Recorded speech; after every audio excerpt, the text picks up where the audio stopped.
everybody. Thank you so much for joining us today for the 2022 Ryerson 3MT. We're really, really excited to have you all here in person and also online on the internet. I just wanted to remind everyone of one thing. If we could just make sure that our ringers are off or our phones are off or on silent, that would be great. And to get our day started today, we have Dr. Nancy Walton, who's going to lead us with the land acknowledgement. Thank you. Thanks, Raquel, and welcome everyone here in the room and out there.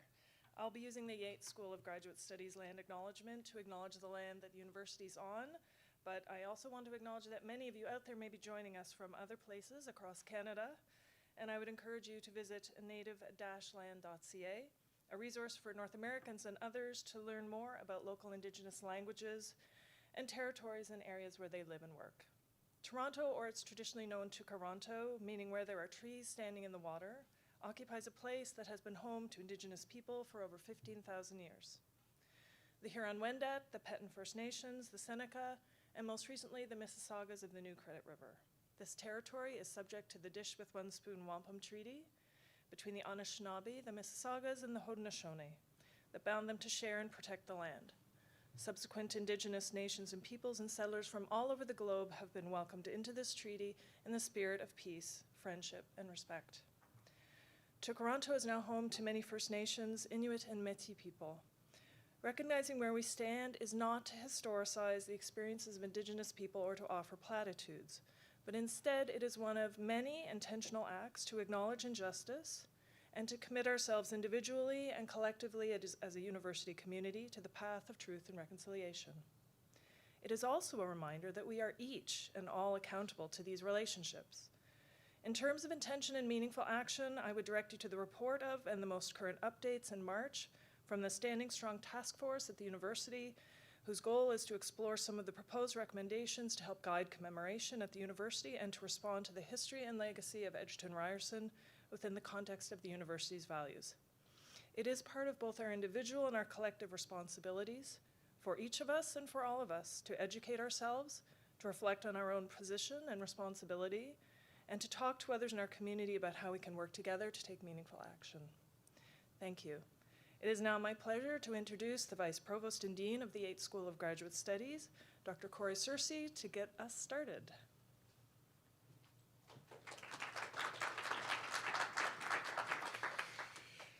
All right, well, thanks very much, Nancy, and thanks very much to all of you for being here. This is YSGS's first in-person event in over 2 years, so it's great to be here, and we're really happy to be holding the 3MT competition in person here today. As you know, 3MT is a university-wide competition in which graduate students present their research and its impact in just 3 minutes to a panel of non-specialist judges. The challenge is to explain complex research in an accessible and engaging way using just one slide. I'd like to start today by welcoming our panel of judges who are seated at the back there. First, I'd like to introduce Sam Andre, who is the Acting Executive Director of the Ryerson Leadership Lab. Sam has led applied research and public policy development for the past decade. He also teaches about public policy and leadership at Ryerson University and George Brown College. He previously served as the Chief of Staff and Director of Policy to Ontario's Minister of Education, in the Ontario Public Service as manager of the Student Financial Assistance Program, and in not-for-profit organizations advancing equity in education. So thanks very much, Sam, for doing this. We really appreciate it. Next, we have Asma Malik, who is the interim co-chair and an associate professor at the School of Journalism. She is the co-recipient of funding from the 2020 Google News Initiative Innovation Challenge to develop an AI-powered tool that assesses news sourcing, and is also working on a SSHRC-funded project to create a diversity survey for Canadian newsrooms. She is also the Velma Rogers Research Co-Chair at the School of Journalism, and Asma has held several editorial leadership positions at the Montreal Gazette, the Toronto Star, and her work has also appeared in a number of publications, including the Washington Post, the Walrus, and the Toronto Star. So thank you as well to you, Asma. We really appreciate you taking the time to do this. And last but not least, we have our third judge, John Shiga, who is an associate professor in the School of Professional Communication and is a big fan of 3MT. We've seen him here before. So thanks, John, for being here. He currently serves as the Acting Associate Dean of Undergrad and Graduate Education in the Creative School, teaches courses on urban media, cross-cultural communication, knowledge translation, and communication for social change. He's also published his research widely in the fields of media studies, legal studies, sound studies, and environmental humanities. So thank you again, John, for being here, and thanks again to all three judges for putting in the time and effort to do this. We really do appreciate it. Of course, I also want to thank our presenters, right? Without the presenters, there would be no 3MT event, so thank you very much for putting in all the time and effort that you have to develop these presentations. I know that they're a lot of effort, and that of course comes on top of all of the other things that you do. So thank you very much for making the time to do this, and we really appreciate it. And I think it will also serve you well in your careers to think about how to distill messages into a clear, compelling narrative and to communicate complex topics like those in your thesis to a group of non-specialists. So thank you for putting in the effort to do that. And I'm sure they'll be terrific. 3MT is always a great event. And again, we really appreciate you taking the time to do this. Now, to give you an idea of what to expect, there are a number of rules in 3MT. And the first is that participants can only use one static PowerPoint slide. That means no animation and there's no scrolling, right? So there's just one slide for everyone. No other media or props are allowed. And as the name implies, it's a maximum of 3 minutes, right? At 3 minutes, we start clapping, we start talking. It doesn't matter if you're still talking, it's over, right? So you've only got 3 minutes, but I know that you've all prepared for that. So do your best, please, to keep within the 3-minute timeline, because if you don't, unfortunately, it's an automatic disqualification, right? And nobody wants that. There will be a countdown timer, and you will get a 30-second warning. And of course, lastly, I do want to note that the judges' decisions are final. In terms of how the presentations are judged, they will be judged equally on comprehension, engagement, and communication. And one last special note, just so that everybody is aware, is that the presenters and the speakers have been granted a special exemption to take their mask off. For this type of event, we thought it was quite important, given the nature of these presentations. So we did get an exemption to take the masks off for the event. Now, we do have awards for the winners. So the first place winner will receive $1,000 and an all-expenses-paid trip to the Ontario Provincial Competition, which this year is held in beautiful Guelph. Now, I know it's close. All right, I know it's close. It's not a far trip, but Guelph is a beautiful city. If you haven't been there, it's really nice. It has a gorgeous downtown. You're going to enjoy it. And remember, it's all expenses paid, right? So enjoy yourself in Guelph. The runner-up will receive $500. And lastly, there will be a Participant's Choice Award, which will be in the amount of $250. So that's all I wanted to say in terms of introduction. I now want to turn things over to our presenters. And our first presenter today is Anthony Morgan, who is working on his PhD in molecular science, and he's supervised by Brian Kovisto and Jessica Mudry. And Anthony, I'd like to invite you up to speak to us. Please. Thank you. Okay. That's not the slide, though, right? Okay, yeah. So is there like a countdown for when this starts? Or? So when you're ready, yeah. Sounds good. I'll get out of the way. How do you feel when you look at this picture? Maybe you feel overwhelmed, or maybe you feel energized. Maybe you feel a little threatened, or maybe you're just surprised that different people would feel differently about it than you would. The truth is that this image is ambiguous, a neutral image that passes through one of the most important lenses in human perception, our identities. More and more, we're looking at the world through polarized identities of us versus them, left versus right. And it's making it really hard to get some important things done. I want to see if my research can help with that. So to start, we have to understand something fundamental about human evolution, that there's safety in numbers. I mean, nobody wants to fight a bear on their own. And so having tight-knit social groups really gives you the best fighting chance you're going to have against a bear or a tiger or any other kind of threat. That's why our brains produce oxytocin, the love hormone. It makes us more willing to cooperate, it increases trust and empathy, but oxytocin is not actually a love hormone, it's a stress hormone. It's released when we feel threatened. And the bigger the threat that we feel, the stronger our desire to reinforce our social bonds. When we're in polarized environments, those social bonds are the very thing that's under threat, and so we become hypersensitive to cues of social identity. They become the easiest ways to tell what's safe from what's not. And that helps us to explain why different people would see this picture in different ways. Maybe you saw this group and thought to yourself, climate change activists, these are my people. Maybe you felt the same way when you thought they were freedom convoy protesters. Maybe one of those groups made you feel threatened. And if it did, then your brain reacted as though it saw a bear. Unfortunately, when we label groups as them instead of us, it decreases trust, it decreases empathy, and it increases our willingness to use aggression. And we can get caught in these unfortunate feedback cycles of polarization where I feel threatened and so I respond with aggression, unless I'm curious. The science proves it. Curious people, they become less polarized when you threaten their social identities, which was surprising even to the scientists who figured it out in the first place. So I think that curious people are reacting like curious little kids. You know, you could tell a 5-year-old kid, in 5 billion years, the sun is going to explode, engulfing the entire world in a fiery hellstorm. And a 5-year-old kid would be like, why?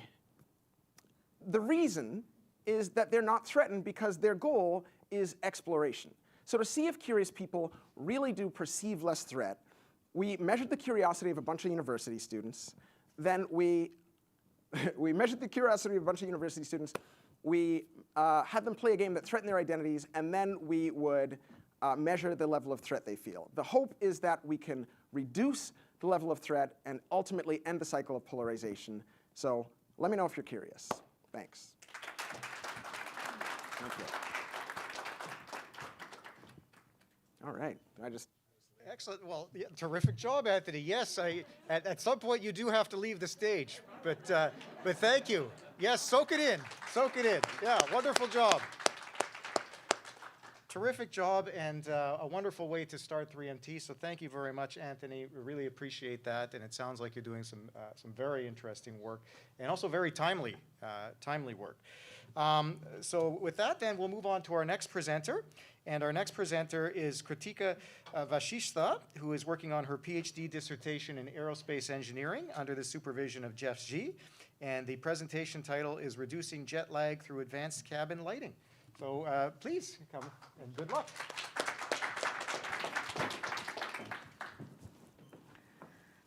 Good afternoon, everyone. Let me take you all on a virtual vacation trip from Toronto to Australia. It's going to be a long-haul flight of more than 12 hours.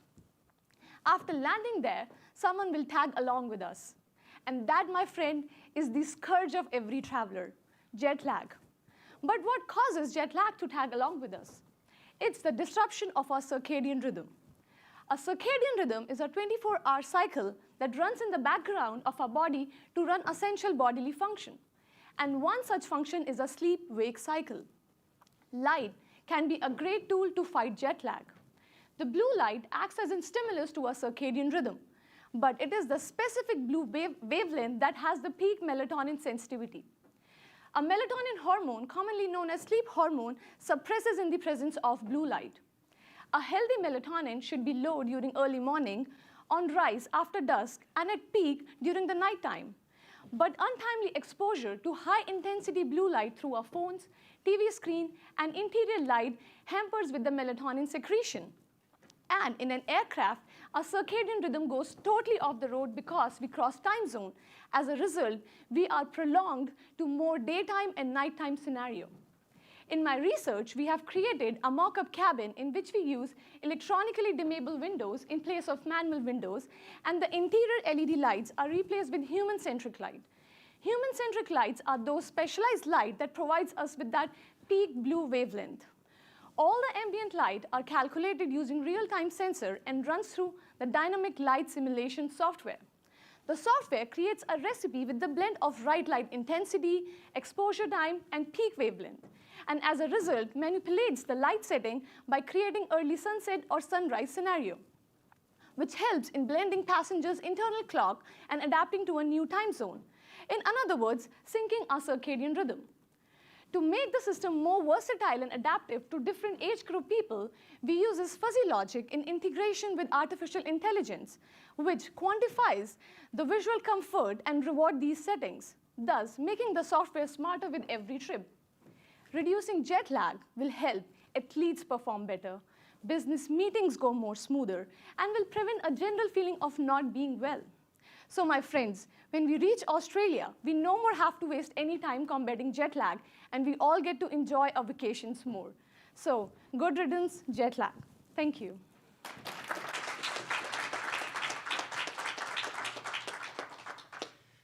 Wonderful. Well, terrific job on that. And certainly it's nice to think about a flight from Toronto to Australia again. And one way to combat jet lag. So thank you very much for that. Again, also sounds like very interesting research. Next up, we have Behrad Ghazenuri, who is also working on a PhD dissertation, and from my home department in Mechanical and Industrial Engineering, under the supervision of Dr. Siyuan He. And the title of his presentation is The Eyes of Driverless Cars. So welcome.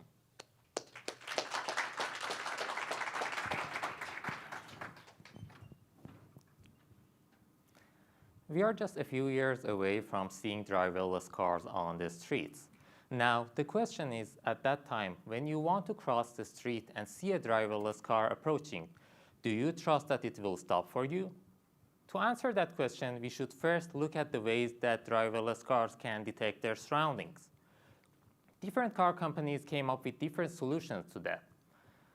Some of them, like Tesla, are going to use cameras with advanced image processing, so the car can be as good as a human in terms of detecting its surroundings, which is a good alternative to what we have right now, the human drivers. Now, another question might arise. Is it possible to make the car detect its surroundings even better than a human? Fortunately, the answer is yes. We have LiDARs. What is a LiDAR?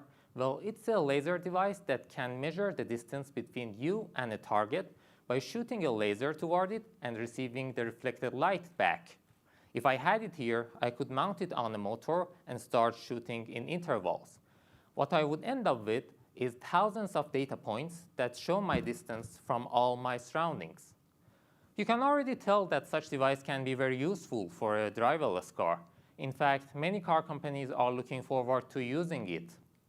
But then why Elon Musk, as a pioneer of this industry, would say anyone relying on LiDAR is doomed? It's certainly not because they think it's not useful. In fact, they are currently using it in Tesla to verify their own method, but not for commercial use. There are two main reasons for that. Firstly, the motorized LiDARs are very expensive right now, and secondly, they are very bulky. Now, surprisingly, the motor is responsible for both of these disadvantages. And instead of using a motor to scan the environment with this method, it's possible to use a moving mirror in front of the laser and the receiver. And that's what we are working on in our lab. We are trying to make a compact and cost-effective moving mirror using a unique design alongside the manufacturing process developed in our lab.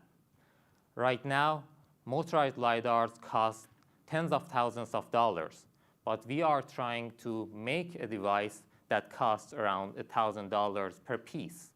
Reaching our goal means that more car companies can incorporate multiple LiDARs into a single car, so you can be sure that the driverless car approaching you doesn't have any blind spots and will stop for you. Thank you.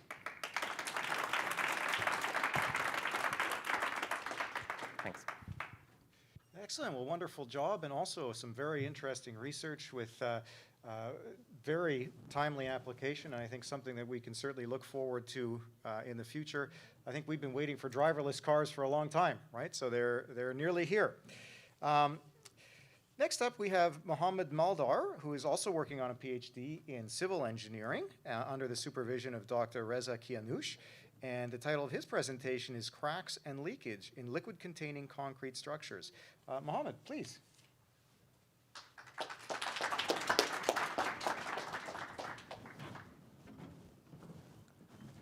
I'm a structural civil engineer. You might wonder what the structural engineers research about these days. Well, we've already built a near 1 kilometer tall skyscraper in Dubai. That's almost twice the CN Tower's height. What more do we want? A 2 kilometers building? We have already built the best form of bridges, dams, and all the infrastructures that we need. In the past, where we were not still able to build such structures, researchers focused on making these structures possible to design and construct. Now the research is focused on making these structures better in terms of serviceability, sustainability, maintenance, rehabilitation, and better materials. Speaking of materials, do you know, after water, what is the most consumed material in the world? It's concrete. 3 tons per year for every person in the world. So my research is about the major drawback of concrete, cracking. Concrete cracks easily, especially in its early days after casting. Cracking is a very serious issue in liquid-containing structures. This picture you see behind me shows cracks and leakage in a water concrete tank very recently built in the US as part of a water treatment facility. Cracks and leakage like this can affect the structural functionality and pose which lead to leakage, which will result in irreparable environmental pollution and pose potential hazard to public safety. Consequently, prevention and limitation of such cracks is vital in such applications. So far, extensive parametric studies have been conducted to find out the major contributing factors in cracks in different types of concrete. Over 100 specimens of different types of concrete have been built in concrete lab of Ryerson. And I'm going to build several more different types of concrete walls to further investigate this phenomena and prevent cracking in the future. At the end, I'll leave you by quoting my professor. When you have a massive concrete tank full of wastewater, a leak isn't just a nuisance, it's a failure. Thank you, everyone.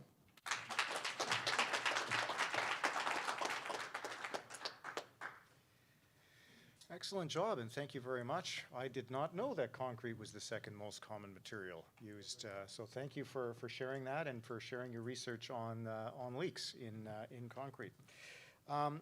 Next up, we have Rita Mahmoud, who is working on a PhD dissertation in molecular science under the supervision of Dr. Brian Covisto.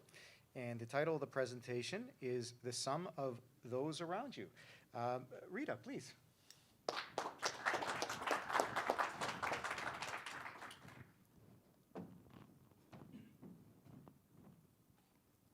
You are the sum of the company you keep. Spend time around the wrong people, you may pick up bad habits. Spend time around the right people, and you can achieve a lot. We as humans are influenced this way, and so are the molecules that make us up. They also make up the technology that we use every day. The behavior of these molecules can be greatly changed depending on what neighboring molecules are around them. Just like how you might be more talkative or outgoing depending on who's around, a molecule, depending on its neighbor, may do its job better, worse, or just differently. In my research, I use this to improve the behavior of molecules in solar cells. We'll call them orange molecules. They capture energy from the sun and convert it to electricity we can use. Now, by themselves, the orange molecules do a pretty good job, but there are limitations I'm trying to address. Instead of capturing 100% of the energy the sun has to offer, they may only capture 20%. But just like with humans, this is where a good collaboration can make a big difference. What if I introduced neighboring green molecules into the solar cells that would help the orange molecules do a better job? What if the green molecules captured an additional 20% of the sun's energy and through some cool chemistry sent that over to the orange molecules, which would now be able to use 40% of the sun's energy? This would be pretty interesting. But where would I put the green molecules? Everything in the solar cell already has a very specific place, and if I'm not careful about this, I might make the solar cell actually work poorly. Now, you might have experienced when a collaboration doesn't go very far because there isn't the right support for it, even a small collaboration. For example, let's say I need to change the light bulbs in my home, but my ceilings are too high, so I call my neighbor to help me. My neighbor will only be helpful if they bring a ladder, because otherwise, despite there being two of us, we still won't get the job done. Similarly, in this case, if I don't incorporate the green molecules correctly in a way that keeps them in place in the solar cell, they will roam around and be unhelpful. So my research has first been looking at identifying if I can use a polymer as a material to keep them in place. This polymer just looks like layers of net that can trap things. We first test this outside of the solar cell to confirm that when trapped in this polymer, the green molecules still help the orange molecules. Results from my research have shown that yes, they do still help the orange molecules. Next, we can work on transferring this into an actual solar cell to confirm that we still see the healthy collaboration when in the solar cell before moving into the real world, and maybe one day using these solar cells to power the room that we're in right now. And yes, the molecules are actually orange and green. Thank you.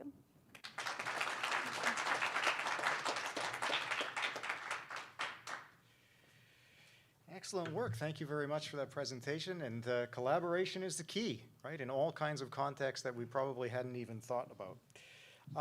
Our next presentation is from Reza Eslami, who is working on a PhD in chemical engineering under the supervision of Hadis Sareen and Meira Meirvar.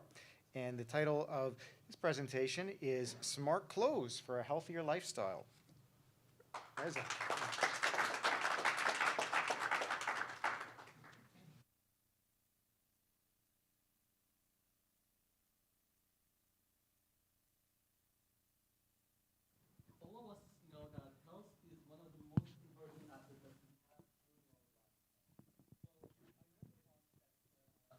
Panicked about my health and started reading different type of articles, and I found out that one of the most recommended thing is self-checking my health parameters in a regular basis.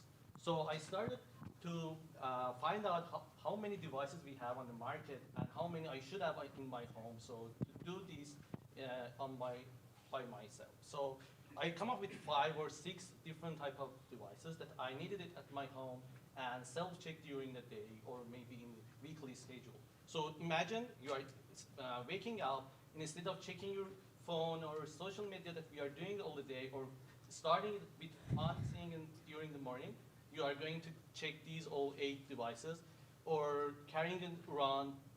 Maybe from my experience, I'm stressed right now, so maybe if I had it here, I can check my stress level, so I can breathe down like this.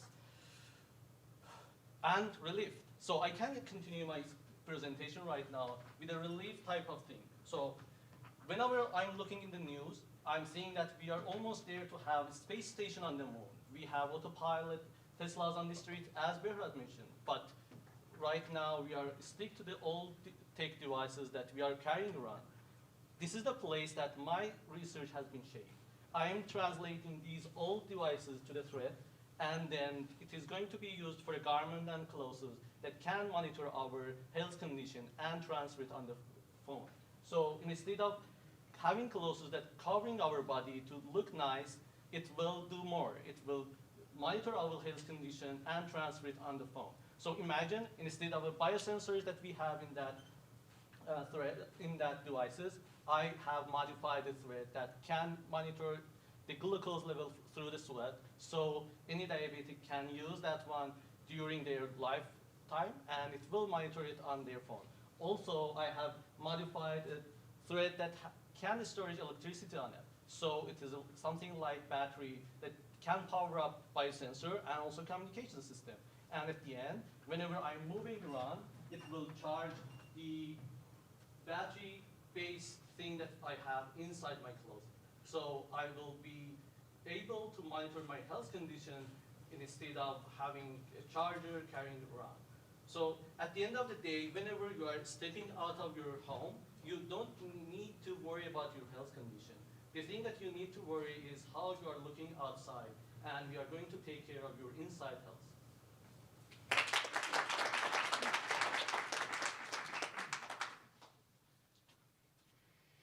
Thanks very much. Who knew there were smart clothes? Right, that's a new one, but very interesting and a very interesting way, I think, to monitor your health. So thank you very much for that presentation and all the best on your research on that.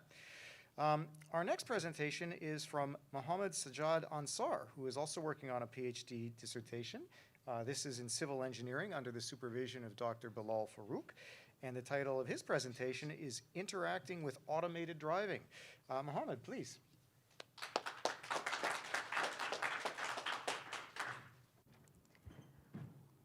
Hi, good afternoon, everyone.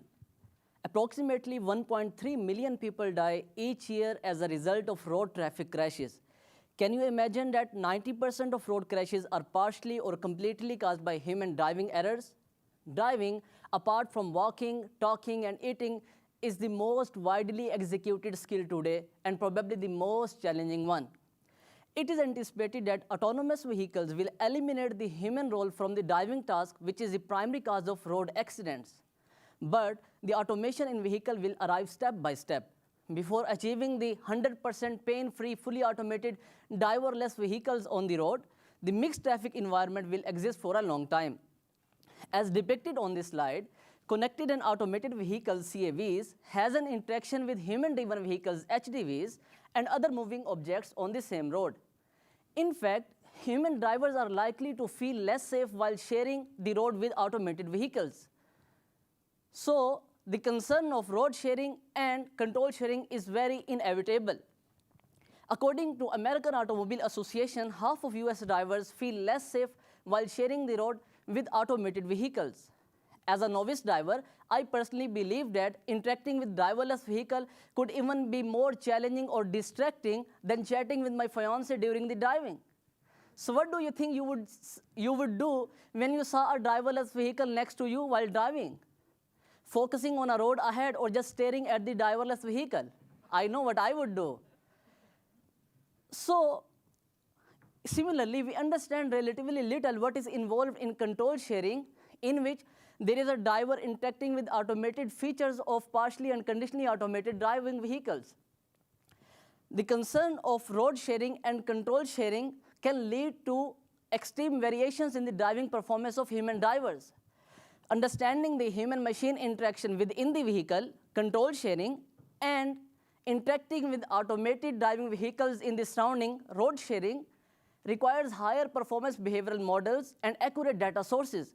The research ongoing in our lab at Ryerson is actually modeling this interactive driving behavior by using virtual and immersive reality environment.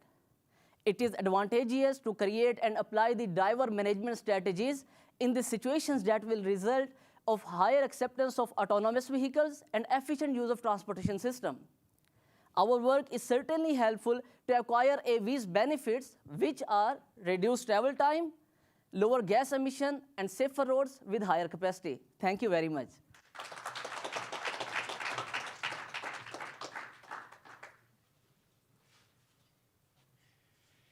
Excellent job, and thank you very much. I think the notion of road sharing is very interesting, and now I'm thinking about it, right, about how I'm going to feel about automated vehicles driving all around me, and when it is that I'm going to stop driving and the car is going to take over. So thank you. Thank you very much for that. Our next presentation is from Khalid Nouri, who is working on a master's thesis in CAMPEP Medical Physics and is actually supervised by the Associate Dean within YSGS, Carl Kumaradis. And the title of his presentation is Enhanced Chemotherapy. Khalid, please.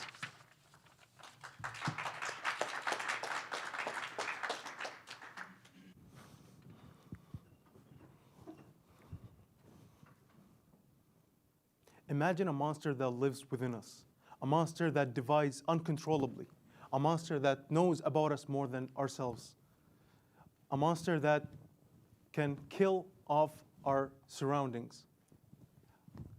This is not a scientific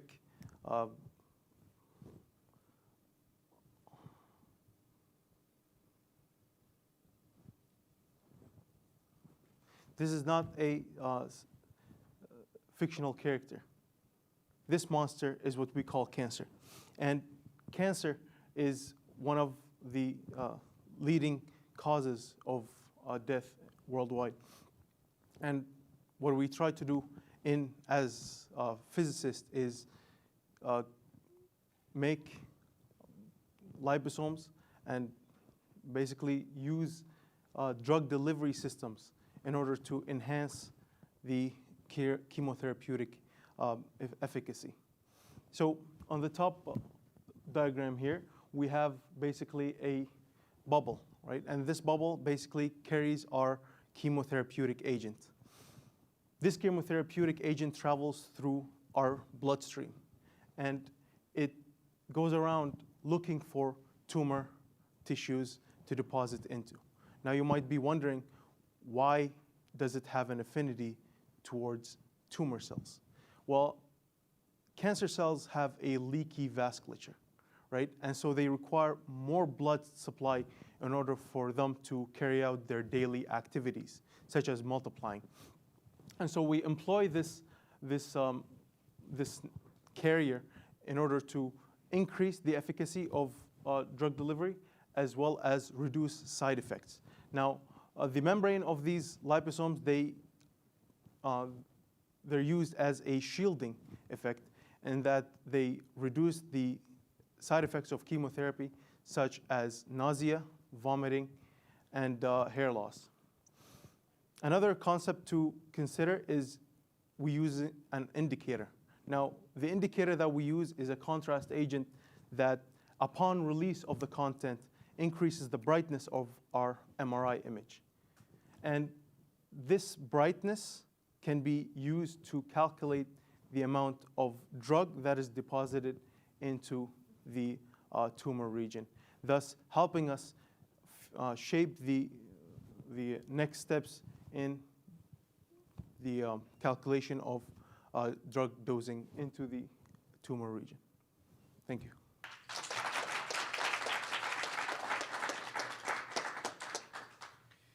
Thank you very much. Certainly very important work, right? Enhancing chemotherapy could be key, right, to helping us fight cancer. So thank you very much for your work on that. Our next presentation is Delnavaz Yazdansapas, who is working on a master's thesis in molecular science under the supervision of Dr. Derek Rousseau. And the title of the presentation is Effects of Dairy Consumption on Controlling Blood Sugar. Please, good luck.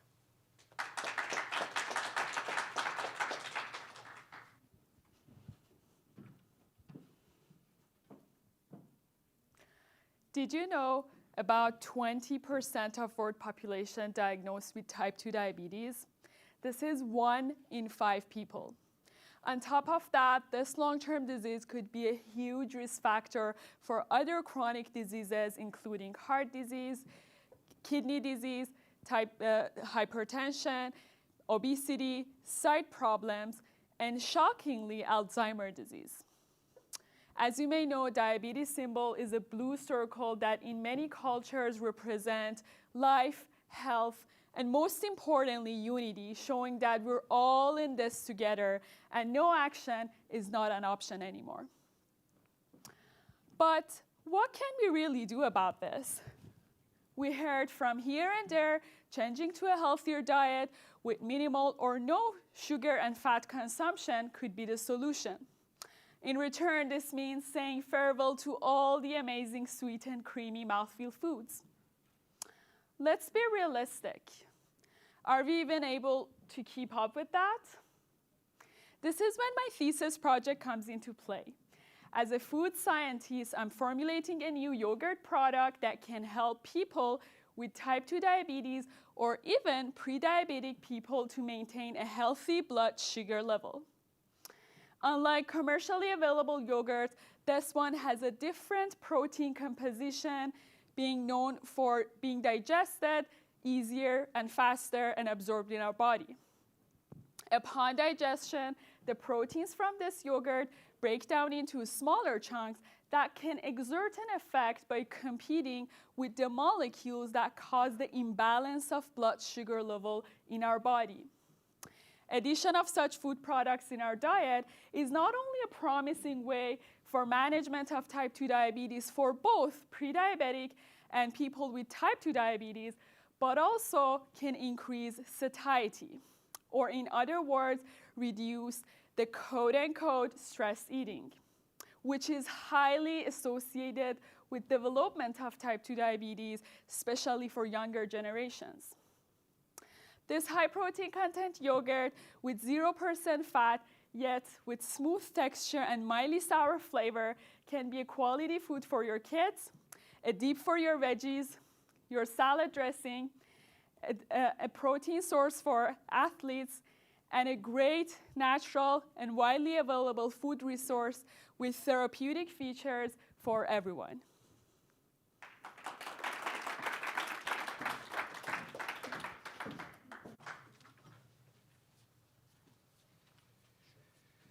Again, very interesting work and such a wide range of research that our students are working on, so thank you very much. I did not realize that type 2 diabetes was that common, and it's good to know that there is work being done on that. Next up, we have Hamdi El Sayed, who is working on a PhD dissertation in civil engineering under the supervision of Dr. Ahmed Shaker, and he will come talk to us a little bit about underground navigation. Please.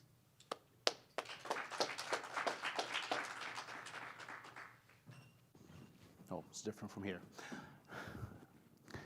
So I live in Mississauga, and I've been using Toronto Underground Path to come to Ryerson from Union Station ever since I joined the university. But today in the morning, I took a wrong turn. And even after 4 years of using Toronto Path, I still got lost. So I tried to use my cell phone to navigate through the path, but it couldn't provide me with my location or even take me anywhere. So of course, I had to skip the path and use the above streets. Luckily, the weather was good today, but in the dead of weather, this is something I would think twice before doing. Now, even it was really bad, well, while the situation is inconvenient, it's still manageable. Now I would like you to picture the same technical problem of getting lost, but this time you're part of an underground search and rescue team, and you're going through a tight, wet, and dark underground cave. So you and the first responders pretty much going into the cave to evacuate a wounded person. So the chief in command might hear a voice on the radio saying, "We got them, sir, but we can't find the exit." So that's a life or death situation, isn't it? And here's where my research comes in. So I developed a system that contains a LiDAR or a laser sensor, a camera, and a microcomputer. So this system pretty much put the data together in the real time, and it provides position and navigation capabilities. And also it creates an instant map, worn like a watch on their wrists. And by this, those superheroes can find their way out of the underground darkness. So I hope by the end of my research work, I could provide a system that will help the search and rescue teams everywhere just to get outside of the underground darkness and ultimately save more lives. Thank you.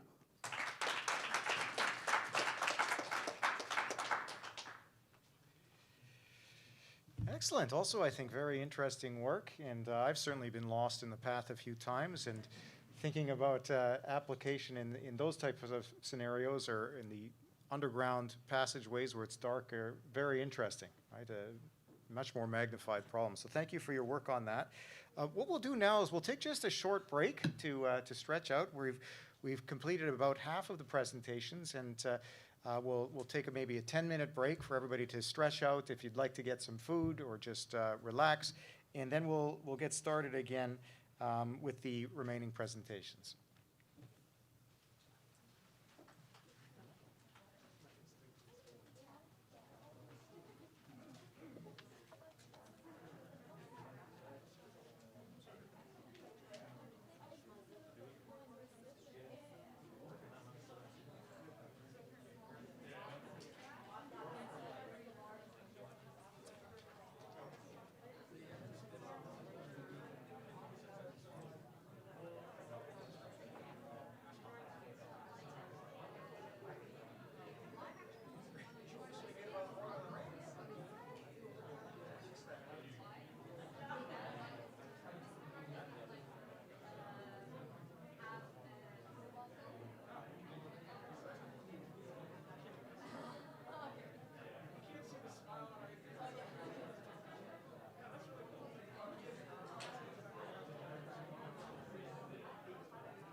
So we'll give it just another 2 minutes, and then we'll get started. So if you want to grab anything else to eat or drink, please, by all means, feel free to do so, and we'll get started again in a couple minutes.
Silent, which means it's time to resume.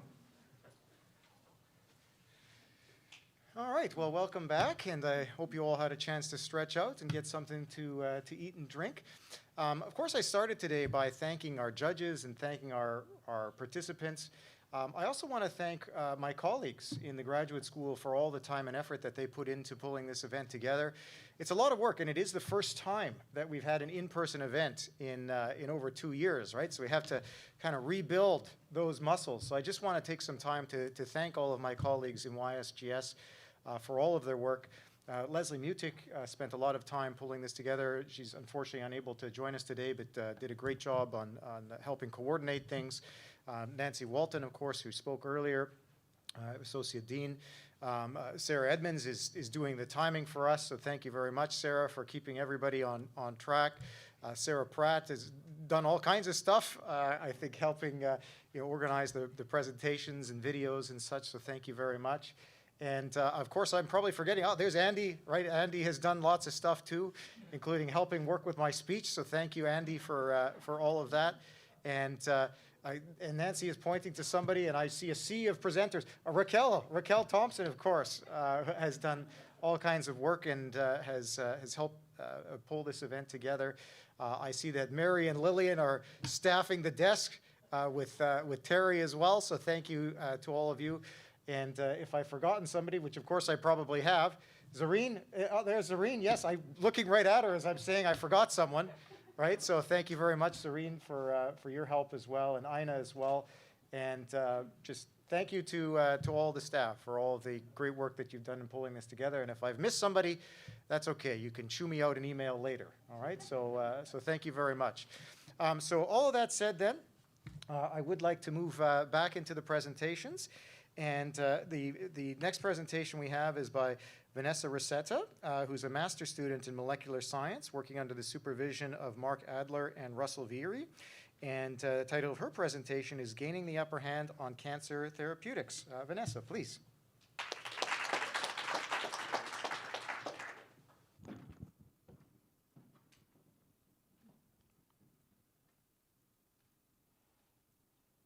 Two in 5 Canadians are expected to be diagnosed with cancer in their lifetime, and 1 in 4 will die as a result. Over 85,000 Canadians last year alone. Now, the cancer therapeutics we're using can slow tumors from growing, but the issue becomes when those tumors spread throughout the body. In fact, 90% of all cancer-related deaths are due to the metastatic spread of the disease. We're competing in the race to stop the spread by designing drugs for a new target that can do just that, even in aggressive and highly fatal cancers like glioblastoma, which currently has no cure. The drug you see on screen is different from its peers, since it can twist and turn to lock itself into the target for maximum potency. But you may be wondering why we got 2 of them. Well, when we create this drug, that key twist can form either turning one way or the other. This means with every reaction, we create billions upon billions of molecules in a single vial, and only half of them are active cancer therapeutics. To understand why our drug forms like this, I want you to take a look at your hands. While they tend to look the same, and they are mirror images, they are non-superimposable, and this makes them unique. The same spatial property that defines our hands also defines our drug, and it's called chirality, or fittingly, just handedness. And just like most of us have a dominant hand, so do most drugs. Our drug could be considered a lefty. Its left-hand version is 1,000 times more potent in fighting aggressive cancers. Now, imagine if you were the one tasked with only picking out the active drugs from a sea of billions of twin molecules. Most of the time, it can't be done, but it must be, and I'll tell you a story why. The drug thalidomide was once available over the counter to pregnant women as a remedy for morning sickness, but it had to hastily be pulled from the market when it caused tens of thousands of birth defects and even deaths. What wasn't known at the time was while the right-handed drug was perfectly safe and effective, the left-handed one was highly toxic. These seemingly identical drugs can vary wildly in efficacy, and it is crucial they be separated. Using the current separation methods available, this could run us hundreds of thousands of dollars just to make enough material for a clinical trial. That's where my methods come into play. I leverage other naturally occurring left-handed molecules like menthol and amino acids to bias our synthesis. And the results?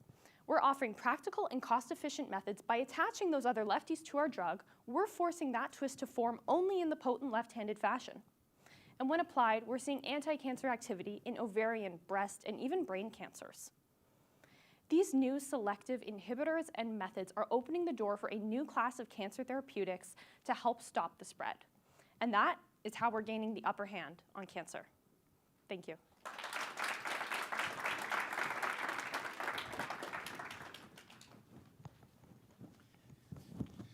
Excellent job. I had no idea that drugs had this, this notion of left-handed and right-handed properties. So thank you very much for sharing that.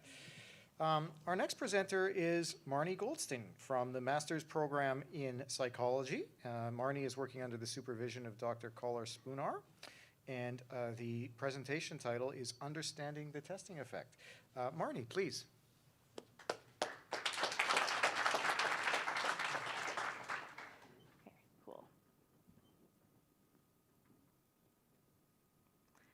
Looking back at high school and undergrad, we were really busy. On a typical day, we'd have class 1 in the morning, then class 2 for a couple hours, then class 3 for a couple hours, and because we're good students, we go home and we restudy each class.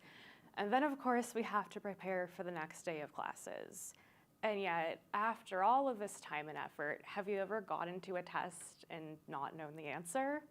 I think we can all relate, and unfortunately, it makes sense. Researchers have found that students stop paying attention in class after just 5 to 10 minutes. So, as students and as educators, what can we do? Well, one solution which my lab studies is testing.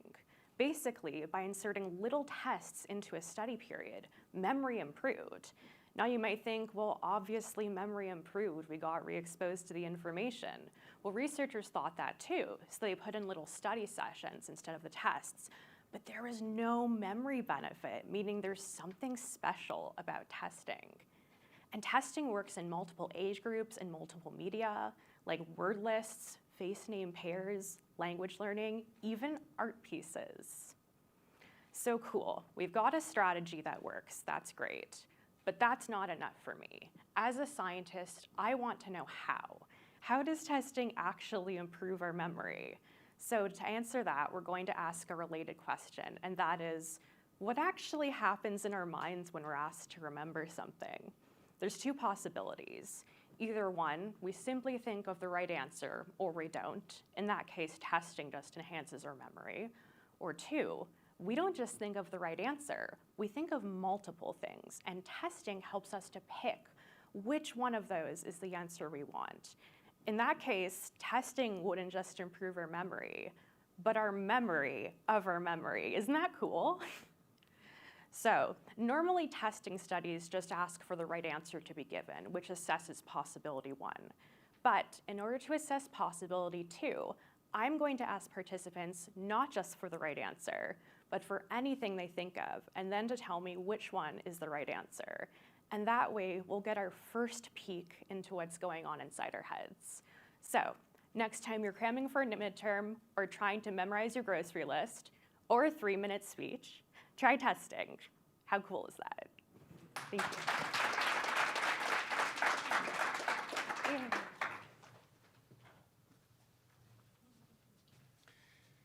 Well, that is very cool.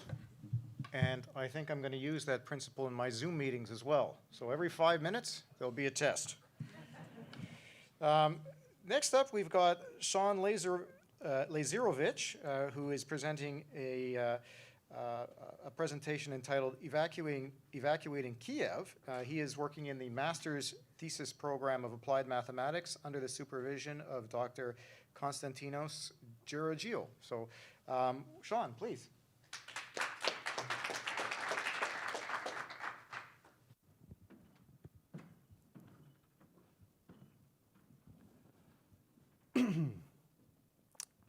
March 17th, 2022, 4:42 a.m. The Russians are closing in on your beloved city of Kiev. You and dozens of other Ukrainians are sheltering away in a bunker, and you've been anxiously waiting for a call from the National Guard. They're supposed to provide you details for the evacuation convoy that's supposed to take you out of the city.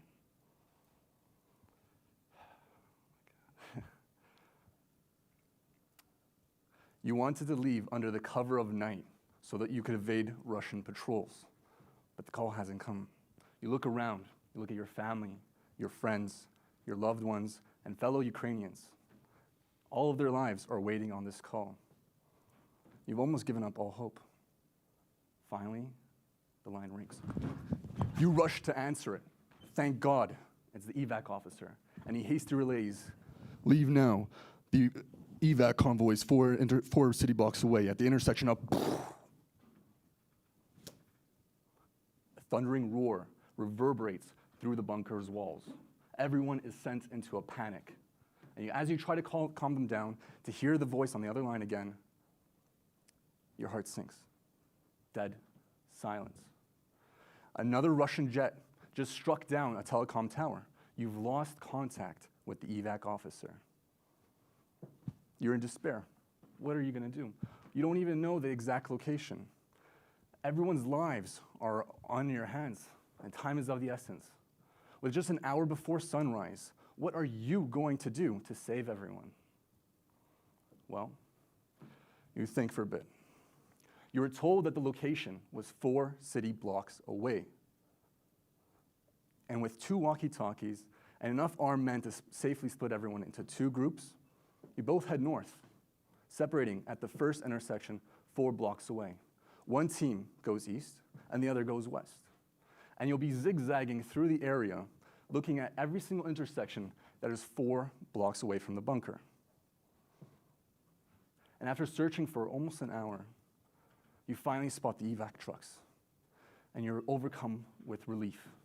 You hastily grab your walkie-talkie, you radio the other people, and you say, "Come to me, meet me," and you rendezvous with them. What I just described to you was a problem in search theory. It's a field that fuses game theory and geometry.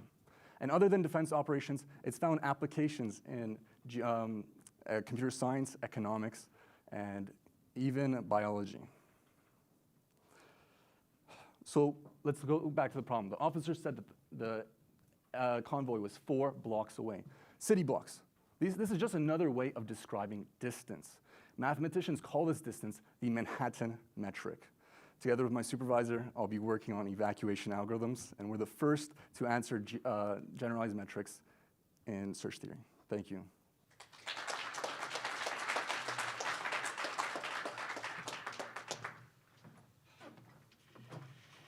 Excellent. Certainly a very timely application of mathematics, and you know, math isn't everything. So thank you very much for that presentation. Our next presentation is Rachel Goldberg, who is working on a master's thesis in molecular science under the supervision of Janet Kaprivnikar. And the title of Rachel's presentation is Who's Visiting Our Ponds? Rachel, please.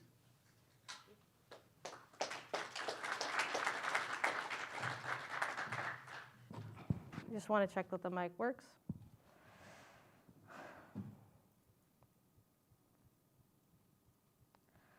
Did you know that parasites exist all around us?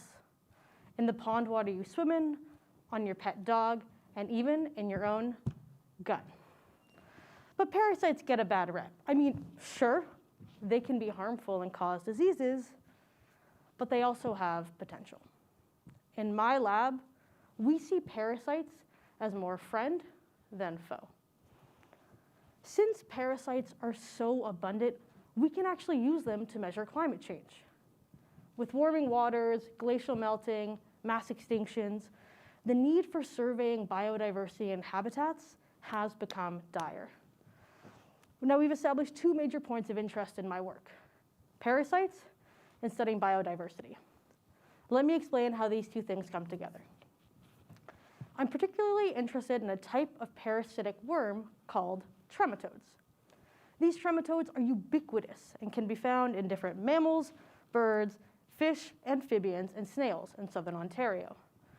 Their specific taste and host allows me to know which animals are present and identify what we would classify as a diverse and well-balanced ecosystem. In the past, researchers like myself have ventured out to these ponds and collected hundreds of snails to survey for trematodes.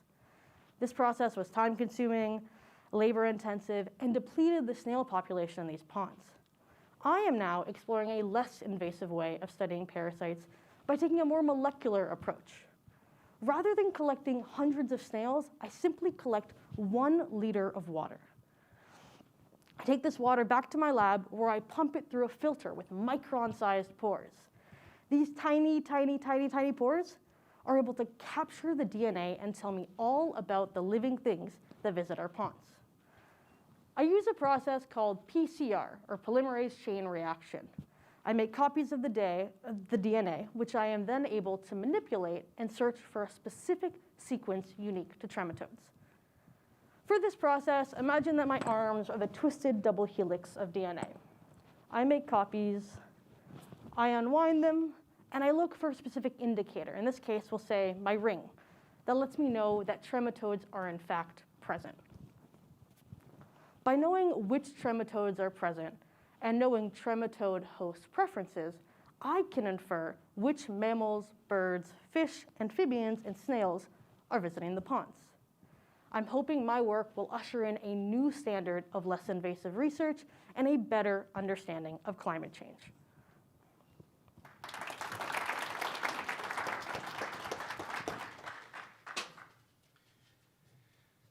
Thank you very much, and certainly some interesting connections between parasites and biodiversity that I hadn't previously considered.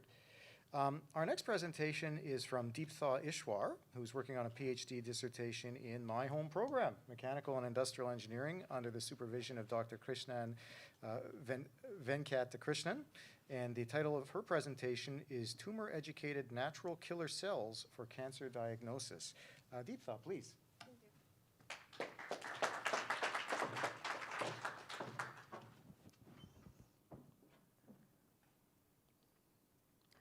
Are you like me? When you aren't feeling well, do you Google your symptoms online late in the night for hours only to find that you have some terminal illness? I had a headache for a few days, and my Google doctor convinced me it was brain cancer. But how do I know the symptoms that I have are not in fact cancer or any deadly disease? Well, there's no better way to stop cancer than to find them early. But there's a catch. Cancer cells need to divide at least 30 times before they can be detected by clinical exam. Each division takes about 1 to 2 months. So a detectable tumor has likely been growing in the body for 2 to 5 years. These 2 to 5 years represent a potential lost opportunity for excellent treatment outcome. So instead of waiting for cancer cells to grow and reach detectable limits, the focus of my research is to detect cancer early as they begin to form. During the initial stages, when the first healthy cell gets transformed to a cancer cell, our body does an amazing job of recruiting the immune cells to fight against this cancer cell. So in a body environment, there is something similar to what I've depicted here on screen. It's where the immune cell meets the cancer cell. One specific immune cell, which I've shown here in blue, is a natural killer cell. Just like how our nose can pick up the scent in the air, these natural killer cells can sense the presence of a single cancer cell. When these natural killer cells associate themselves with a tumor, they begin to exchange information. And in this process, they become tumor-educated natural killer cells, because now they have massive information about the tumor they have just interacted with. At any given point of time, our blood has over 2 billion natural killer cells. And if each of these killer cells can recognize a tumor, then why not use them for cancer detection? To test this hypothesis, I looked for these tumor-educated natural killer cells in the backdrop of million other blood cells from several cancer patients and compared them with killer cells from healthy volunteers. Now, this is the great news. Not only have I been able to find the signatures of these tumor-associated killer cells, but I've also been able to train a computer program to recognize these signatures in a drop of blood. What this means is that now we can identify these killer cells efficiently, quickly, and at a lower cost. The preliminary findings of these results show that the test has far-reaching implications, enabling us to detect cancer earlier where the treatments are more effective, because now we use immune cells instead of cancer cells. So next time, when you get those troubling, unexplainable symptoms, you can get to know what your symptoms are in a finger prick test in 10 minutes at the comfort of your home. Thank you.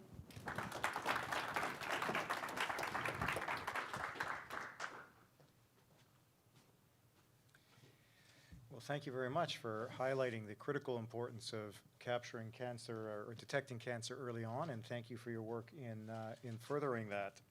Our next talk is from Sepide Fagihi, who is working on a PhD dissertation in aerospace engineering under the supervision of Dr. Anton de Ruyter, and the presentation title is Inspection of Structures in Space. Please.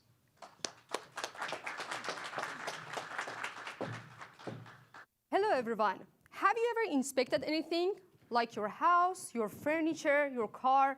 You may just walk around your house to inspect your backyard, your garage, and to look for any anomaly. Satellites and space structures hovering in space are not any different. That is what we call it on-orbit inspection. On-orbit inspection is a new challenging topic and is essential for space missions. During inspection, we collect critical data and we detect system failure to initiate other activities in space. But you cannot just walk around space structures. That is why we found small spacecraft to be very effective to perform on-orbit inspection. Although we need a strategy to navigate and control these spacecraft such that they autonomously fly around the target satellite and inspect every part from a very close distance and without any collision. Now, think about driving to campus from your home. What factors do you consider? Arriving on time? Saving some gas? I bet gas is definitely there. Now imagine how expensive and limited this fuel will be in space. That is why we need to optimize both time and fuel during on-orbit inspection. Therefore, we have developed a flight software that generates optimal inspection trajectories for small spacecraft. In my slide, you can see the simulation of our software on a very big satellite called Lunar Gateway.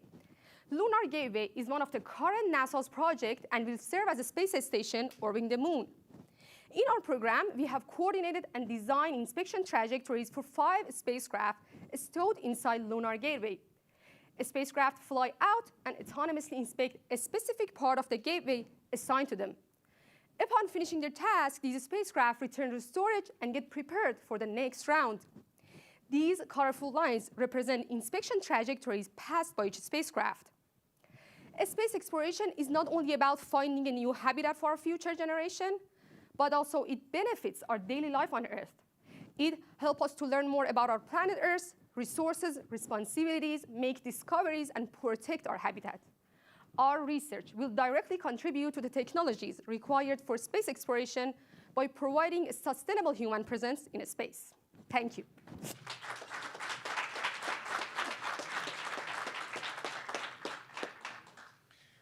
Well, very interesting, right? Inspection critical in space as well, and I imagine it would continue to grow in importance as we put more and more satellites into orbit. So thank you for your work on that.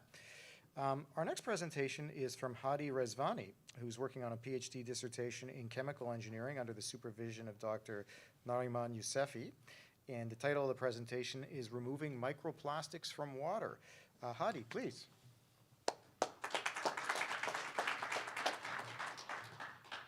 Hi, everyone. So, did you know that of all the plastic we use, only 7% is being recycled? The rest is depleted to the environment, and there they disintegrate into these tiny particles we call micro and nanoplastics. Well, unfortunately, these micro and nanoplastics are present in our food and water. Of 153 samples of tap water gathered around the world, 83% showed signs of microplastics. The scary part is that these tiny particles are small enough to enter our cell membrane and increase the risk of cancer.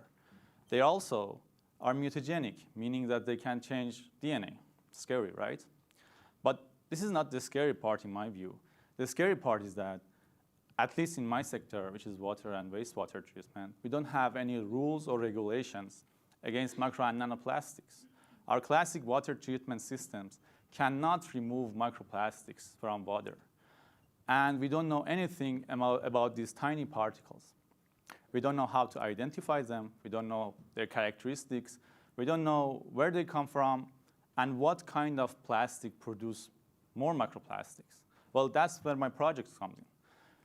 My project has 2 parts. In the first part, we're looking closely at bulk plastics to see how these microplastics are emerging. We're going to answer some questions. What are microplastic characteristics? What consumer plastics produce more microplastics? How can we identify microplastics in environmental samples? How can we quantify them? And how can we remove them, right? So these inside the well body, these particles you see, are the microplastics we produce and take microscopy pictures from them. So in the second part of my project, based on the data we gathered from the first part, we're going to make novel adsorbents and membranes specifically designed to remove microplastic as next generation water treatment agents. So we're going to remove these micro and nanoplastics from our drinking water for a safe and secure future for ourselves and for our children. Thank you very much.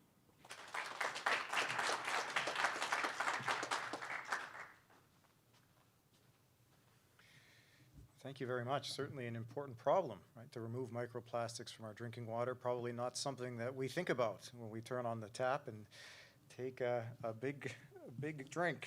Our last presentation today is from Aditya Venkatesh, who is working on a PhD dissertation in aerospace engineering under the supervision of Dr. Jun Chung. And the title of the presentation is Cozy Up in the Clouds. Please, good luck.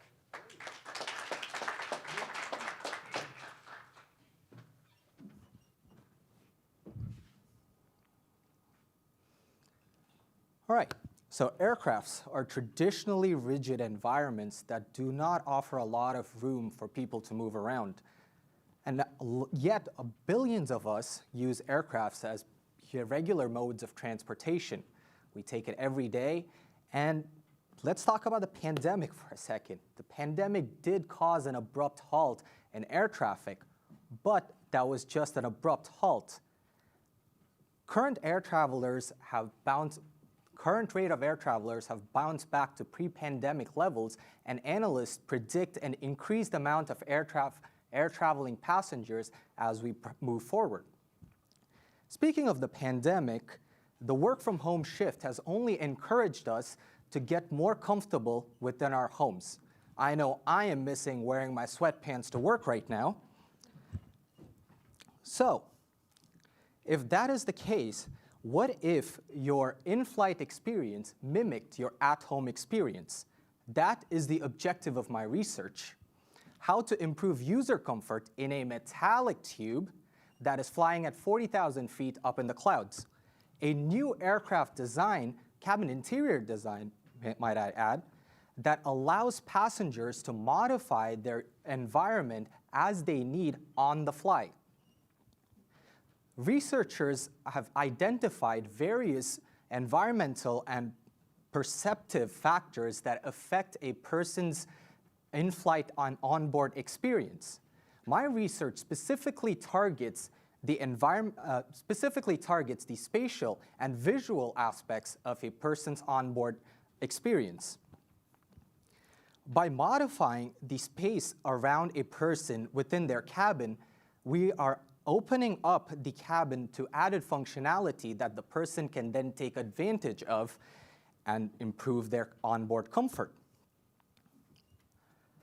This is achieved by either stowing away cabin furniture or reconfiguring them to new designs so that the person can yet again take advantage of this added functionality. Additionally, it has been shown that watching television decreases stress for people and it works as a positive distraction. So who knew watching TV can be used as a positive excuse?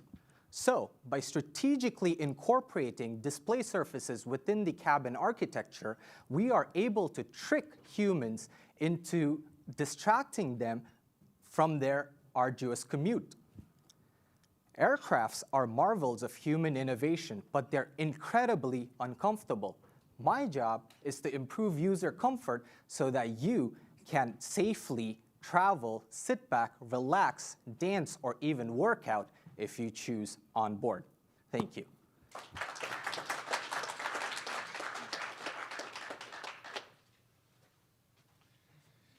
Well, thank you very much. I'd certainly appreciate the opportunity to dance more on the plane, so thank you. Well, that brings us to the conclusion of all of the presentations. So I just want to again thank all of our presenters for the tremendous work that they've done, really a terrific job. And I can't imagine the difficult task that the judges face in trying to sort through these presentations and identify a winner. So what we'll do now is we'll give the judges about 15 minutes or so to talk amongst themselves and to identify a winner. I'll also ask that all of the participants cast their ballot in the Participants' Choice Award. So you will have the opportunity to vote for your fellow participants. And I think those are the two key things that we need to do over the next 15 or 20 minutes or so. In the meantime, you can stretch out, chat, relax, eat some more of the food, right? Take advantage. It's the first time in 2 years that there's been free food on a table. You could take pictures, do whatever you like, and we'll come back together in about 15 minutes or so to announce the winner. Thank you.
Yeah, just between you. Fantastic. You're going to get the whole gang here to get a picture?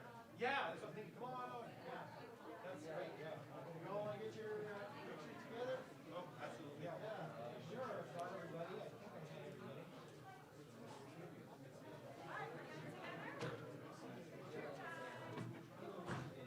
Did you guys already vote for the participant choice? Yeah. So here's what we'll do.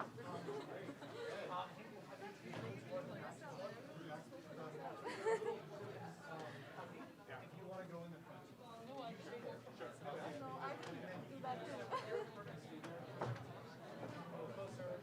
Absolutely. We're just pushing in. I know, sorry. I know it's awkward. This is perfect. If you want to act like in line up together. Well, I think it's amazing. Again, thank you so much. This is just a group shot. Do you want to, or the other side maybe? You can do whatever you want. I think it looks like a lot of them are keeping it on. Just do like the minor on. That was me, right? I was the guy behind that. Okay. So I really liked it then. I liked it. I think she actually kind of pushed me to sign up, and I was like, Marnie, thanks so much.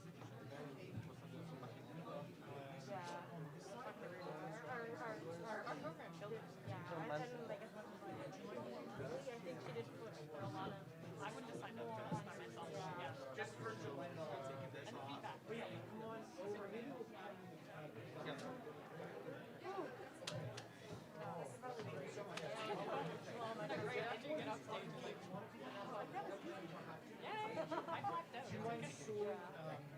Rachel, do you mind coming a little closer, just a teeny bit? I just want to make sure I can see everybody.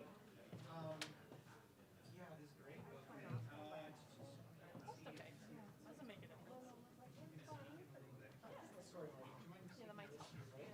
That's great. And then maybe we'll make a little bit of a gap so that you guys like. Perfect. Okay, I see you. And then maybe if you can go a little here. Okay, that's great. And see it. Sorry. Can you move it here, right? Just to fill those like a balance. Amazing. Okay, here we go. We're gonna do a few versions. Okay, thanks so much. Okay.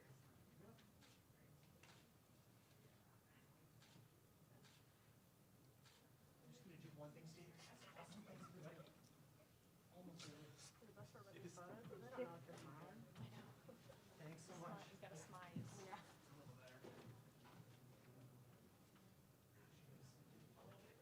Take your time. Yeah, yeah. Just try to do this. Thanks so much. Can you take our masks off? Yeah, just create some more space.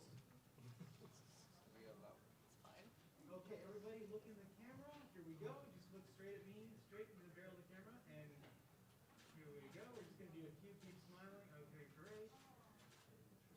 Okay, and then maybe, yeah, if you want to do like a minor celebration, you've all done excellent work. So we have 1, 2, 3. Here we go. Yes. Yes, congratulations, 3MT live in person 2022. Amazing.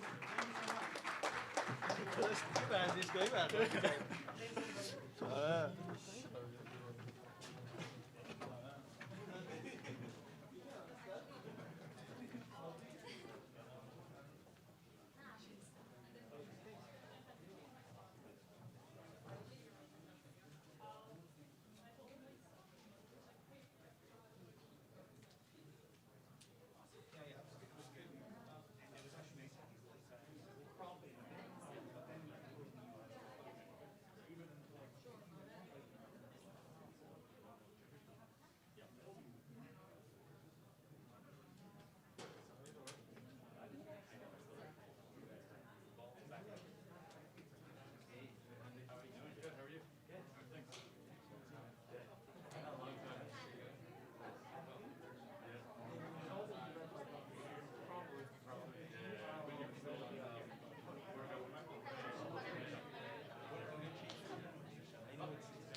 it is. So, So do I announce the winners? Do you yes, announce them? you will. Yeah, so that. Sean Lazarovich, Rita Mahmoud, Vanessa Rosetta. Okay. But then we're doing handshake and picture. No handshake. Are you doing handshake? We'll see what they do. Yeah, I don't have a problem shaking You don't? Okay. It's okay. So I'm just thinking, maybe we get Nancy to announce it, maybe, and then. Or they can- Nancy could hand them the gift too, or whatever. Okay. It's fine. I could announce And it, then and they- Nancy so then we gets the do picture. The picture and. Yeah. Yeah. Okay. Yeah, we're just trying to figure out a seamless way to get them to come up, get their award, shake hands, do their photo op. Maybe without the handshaking, we can, if they're comfortable, we could just have one person do each thing. So one person announce, one person give the thing. Yeah. Okay. And then we could do photos maybe after, just because they might want photos with, like, you know what I mean? Okay, alrighty. Okay. Yeah. Okay. So I can Okay. announce it, and you want to hand them. Uh-oh. Okay. Uh-oh. Oh. That's it. So much for that. Oh wow, that was a potential disaster, catastrophe. Yes. For the photo, though, sorry, Josh, we're thinking the two of you was the winners. Sure. Yeah, because the 7 feet is only so wide. And like 3 is probably good. Okay. And we can have the judges and everyone on stage. Yeah. Okay. So I give them for the participants. Okay. Yeah. So I'll announce the winners. Nancy's going to hand them this, and then after we'll take a picture after. Yes. We'll do photos. Yeah. Yeah. They might also, a couple have. Okay. Yeah. Okay. All right. So these look nice. Fantastic. All right. Well, let me get my jacket, maybe on the stage, I guess, eh?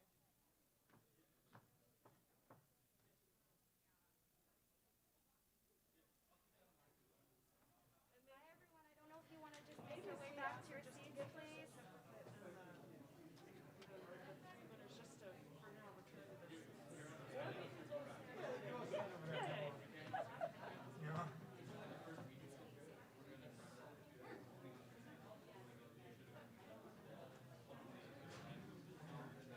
Okay, so we'll get started in about 1 minute. I was all right. I've got them all like separated on my Yeah. fingers. Yeah, you got Sean's first there. So I'm going to go We'll down. do that one. Yeah. Yeah. Okay. Yeah. Great.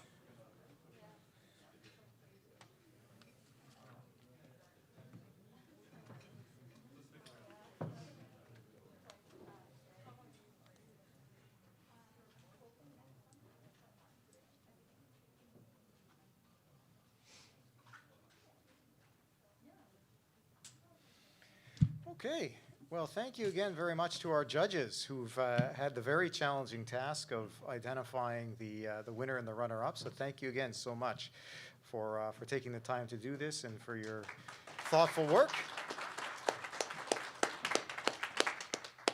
And our participants have also had a chance to select the Participants' Choice Award. So thank you as well to all of you again for your presentation and for taking the time to think about who among you should win the Participants' Choice Award. So what we'll do is I'll announce the awards, and then the winner will come up and receive their items from Nancy. And then we'll hold the pictures at the end. So you can either return to your seat or go stand over by that thing where we take pictures, whatever you like, okay? All right, so without further ado then, we'll start with the Participants' Choice Award, and the winner for that is Sean Lazarovich. Sean.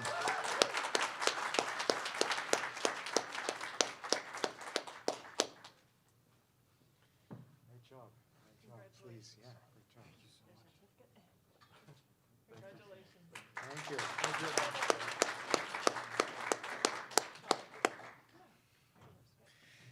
Excellent. Well, great job, Sean. The runner-up today, as selected by the judges, is Rita Mahmoud for the presentation to Some of Those Around You.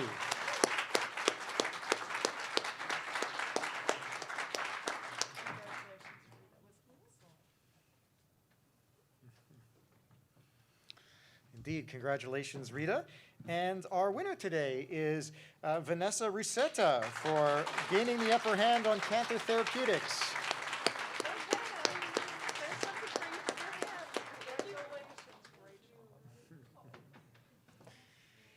And Congratulations, Vanessa, and congratulations to all our winners, and also, again, congratulations to everybody for participating in the event. I think you all did a terrific job, and I really appreciated hearing about the research that you're doing. So thank you all so much. So I think that that brings us to the end of our event. And again, I just want to thank you all for attending here in person. It is the first time we've been together in a large group setting for nearly over 2 years. So thank you for taking time out of your busy schedules to be here in person. I think this is an event that really works much better in person, doesn't really work so well online. So thanks to you all for being here. Thanks again to the judges, to the participants, to the YSGS staff. You're free to hang out if you like and take pictures or relax, take care of what's left of the food, right? And other than that, just have a great day, and thank you again for coming, and all the best to all of our participants in the rest of their research.